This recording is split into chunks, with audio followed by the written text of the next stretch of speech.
Bismillahirrahmanirrahim. Assalamualaikum warahmatullahi wabarakatuh. Saudara, dengan saya lagi Edi Mulyadi dari Forum News Network FNN. Saudara, alhamdulillah ada berita bagus kemarin ya, hari Ahad tanggal 17 Oktober secara resmi Arab Saudi mencabut larangan jaga jarak, jaga saf, jaga segala macam ya untuk salat di Masjidil Haram dan Masjid Nabawi Madinah. Masjid Haram di Mekah dan Masjid Nabawi di Madinah. Masjid Haram dan Masjid Nabawi itu sudah dilonggarkan aturannya. Tentu saja masjid-masjid lain di seluruh kerajaan Arab Saudi pun akan memberlakukan peraturan yang serupa ya. Jadi ini banyak beritanya, antara lain dari CNBC Indonesia, Arab cabut aturan jaga jarak di Masjidil Haram ya. Nih, oke. Saya bacain. Pada Minggu Ahad ya, 17 Oktober, Masjidil Haram di kota Mekah, Arab Saudi beroperasi dengan penuh. Alhamdulillah ya. Ini sejalan dengan penghapusan aturan social distancing atau jaga jarak selama pandemi COVID-19. Sebetulnya bukan social distancing ya. Physical distancing, jaga jarak, bukan jaga sosial ya, jaga jarak, physical distancing. Oke. Tanda social distancing yang diperuntukkan untuk memandu orang menjaga jarak di dalam dan sekitar masjid juga dihapus oleh para pekerja di Masjidil Haram. Ini sejalan dengan keputusan melonggarkan tindakan pencegahan dan mengizinkan jamaah serta pengunjung Masjidil Haram untuk kapasitas penuh, ungkap laporan kantor berita resmi Saudi Press Agency seperti dikutip AFP pada Ahad 17 Oktober. Dari gambar dan rekaman pada Ahad pagi waktu setempat memperlihatkan sejumlah orang beribadah secara berdampingan. Terlihat adanya barisan lurus jamaah yang pertama kali terlihat sejak COVID-19 melanda sebagian besar dunia termasuk Arab Saudi pada tahun lalu. Meskipun tanda social distancing dihapuskan, masih ada aturan lain di Masjidil Haram. Masker juga diwajibkan untuk para jamaah selain di Ka'bah masih tertutup dan di luar jangkauan. Jadi Ka'bahnya sendiri masih. Tapi kalau kita lihat videonya nanti kita lihat udah diangkutin tuh pembatas-pembatasnya tuh ya. Saya nggak tahu apakah itu artinya jamaah sudah boleh mendekat bahkan menempelkan tangannya di mana namanya di Hajar Aswad atau apa gitu ya. Tapi yang maksud nanti video kita lihat sudah diangkut-angkutin. Pandemi 19 jelas mengganggu pelaksanaan kegiatan jamaah seperti haji dan umroh di Arab Saudi. Nah, kita lihat ya. Ini ada video-video kecil pendek yang bertebaran di media sosial. Kita lihat bagaimana petugas mulai mencabut stiker-stiker ya, dikerok segala macam, lalu mengangkat pembatas dan sebagainya. Ini videonya.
Itu ya. Dan sebelumnya saudara kalian di Indonesia, itu sejak PPKM sudah masuk level 1, itu MUI Majelis Ulama Indonesia juga sudah menyarankan agar masjid kembali merapatkan barisan ya di Saudi. per 17 Oktober kemarin, orang sholat kembali rapat, bahu bertemu bahu ya, rapat. Tapi sebelumnya di Indonesia, yaitu Senin 27 September yang lalu, itu MUI persilakan saf salat berjamaah rapat di PPKM level 1. Ini beritanya ya. Tuh kan? Saya baca dikit. Ketua Majelis Ulama Indonesia bidang dakwah Khalil Nafis tak mempersoalkan jika umat Islam merapatkan saf atau barisan salatnya ketika berjamaah di masjid khusus untuk wilayah berstatus pemberlakuan pembatasan kegiatan masyarakat atau PPKM level 1.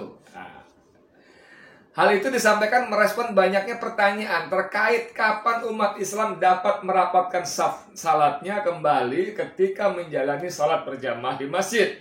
Kalau sudah di level 1 dan menurut Satgas sudah aman, ya silahkan dirapatkan safnya dan tetap gunakan masker, kata Khalil Nafis.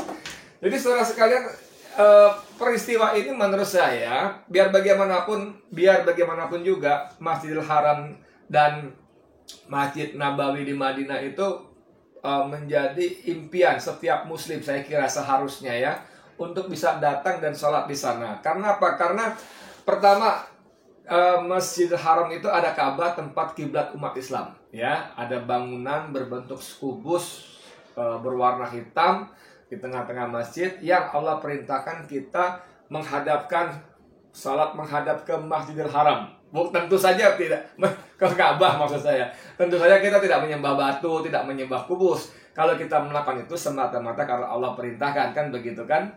Nah, itu ada ada Ka'bah di Masjidil Haram. Dan yang kedua, seperti sabda Rasulullah SAW bahwa salat di Masjidil Haram itu nilainya 100.000 kali. 100.000 kali dibanding salat di masjid-masjid lain kecuali di Masjid Nabawi, Madinah. Ya. Begitu juga salat di Madinah, Masjid Nabawi itu juga ada keutamaan, nilainya 1.000 kali dibanding masjid-masjid yang lainnya. Jadi ini dua masjid yang benar-benar menjadi perhatian, menjadi fokus, menjadi konsentrasi, menjadi impian untuk didatangi, diziarahi, dan sholat di dalamnya. Jadi begitu Arab Saudi memberlakukan saf normal, saf rapat lagi, kemudian stiker-stiker dicabut ya. Anda kita lihat tadi dilepas, dikletek gitu kalau kata orang Betawi ya, dikletekin lagi. Semestinya juga ini menjadi patokan buat kita di Indonesia. Jadi please, saya dengan sangat sungguh-sungguh berharap bahwa para pengurus DKM Masjid, Dewan Kemakmuran Masjid juga mengambil tindakan yang serupa. Mulai melonggarkan. Kalau Masjidil Haram saja sudah beroperasi secara penuh, maka tidak ada alasan lagi buat pengurus-pengurus masjid kita, pengurus masjid-masjid kita di Indonesia masih memberlakukan peraturan sangat ketat. Masih mewajibkan menjaga jarak gitu ya, dan sebagainya. Kalau soal masker monggo. Kalau soal masker seperti juga di Saudi masih diwajibkan, kalau masjid-masjid kita masih mewajibkan monggo. Jadi jangan lagi ada orang nggak boleh datang ke masjid karena hal-hal yang tidak perlu lagi gitu ya. Saya juga, ini pribadi saya juga kadang-kadang heran, kita ini lebih patuh pada protokol kesehatan WHO yang kemudian belakangan banyak dipersoalkan oleh banyak pihak ya. Ada yang menuduh konspirasi, ini segala macam. Monggo, saya nggak ngerti lah itu ya. Tapi kita patuh betul gitu, jaga jarak, sholat 1 meter, 2 meter. Tapi di luar tempat di masjid kita bisa nggak apa-apa, nggak masalah berapat-rapat ria, berdempet-dempet ria. Ini kan nggak fair. Nggak fair, kita dipaksa harus menjaga jarak di masjid dengan dalih prokes ya kan. Tapi begitu di luar masjid, orang sembarangan, bahkan presidennya juga sembarangan, berkali-kali bikin kerumunan. Ini kan nggak fair ya. Nggak fair, mohon maaf banget, ini nggak fair. Sampai kadang-kadang saya berpikir ternyata gampang untuk mengusir corona COVID-19 itu gampang. Kenapa? Gampang cukup memanggil Jokowi Presiden Republik Indonesia, maka corona akan pergi. Nggak percaya, setiap aja Jokowi ada kerumunan, nggak ada masalah. Panitia nggak dipanggil polisi, penyelenggara nggak diinterogasi polisi, penanggung jawab nggak ditahan polisi. Kenapa? Karena yang datang presiden. Jadi kalau yang datang presiden, COVID-nya pergi, atau mungkin diam-diam setnek gitu, KSP ada semacam MOU kali ya, Memorandum of Understanding, kesepakatan antara pemerintah penguasa RI dengan virus COVID-19 ini. Pokoknya kalian pasal 1 misalnya ya, kalian kalau presiden datang kalian pergi kabur jauh-jauh, gitu barangkali ya. Nah, kembali ke soal itu, please ya, polis bener jangan lagi ada larangan-larangan, jangan lagi larangan-larangan, dan pengurus masjid juga nggak usah, mohon maaf, nggak usah overacting. Saya sungguh-sungguh menghormati, menghargai, dan memuliakan pengurus masjid. Siapapun dia, di masjid apapun dia, bahwa dia mau menjadi pengurus masjid itu udah bagus. Itu sebuah niat untuk beribadah, melayani, berkhidmat kepada umat, gitu kan. Tapi kalau sampai overacting ya segala macam, janganlah gitu ya. Saya boleh sarankan nggak? Bagus sekali nih kalau pengurus masjid lain belajar dan meniru Masjid Jogokarian yang sangat legendaris dan fenomenal itu ya di Jogja ya. Bagaimana masjid itu sungguh-sungguh sangat terbuka kepada siapa saja. Bukan cuma jamaah masjid, siapa saja. Orang siapa saja boleh datang ke situ, boleh numpang mandi di situ, boleh memanfaatkan toilet untuk buang air besar, buang air di situ, boleh mandi di situ, boleh dapat makan minum di situ kalau memang sedang disediakan. Tidak ditanya bapak jamaah masjid apa bukan. Kalau nggak boleh pakai kamar mandi, enggak. Dan salah satu ciri utama Masjid Jogokarian itu kan adalah saldonya selalu 0. Kalau kita salat Jumat nih para laki-laki kan ya, kalau salat Jumat kan suka pengurus masjid mengumumkan, saudara sekalian, Jumat kemarin uang promo kita ada sekian, dapat uang masuk sekian, dapat ini sekian, pengeluaran sekian, jadi saldo kita tinggal sekian. Nah gitu kan, dan sekian itu bisa jutaan rupiah saja, bisa belasan, bisa puluhan, bahkan bisa ratusan juta. Ada masjid yang punya saldonya sampai miliaran, kan gila sekali.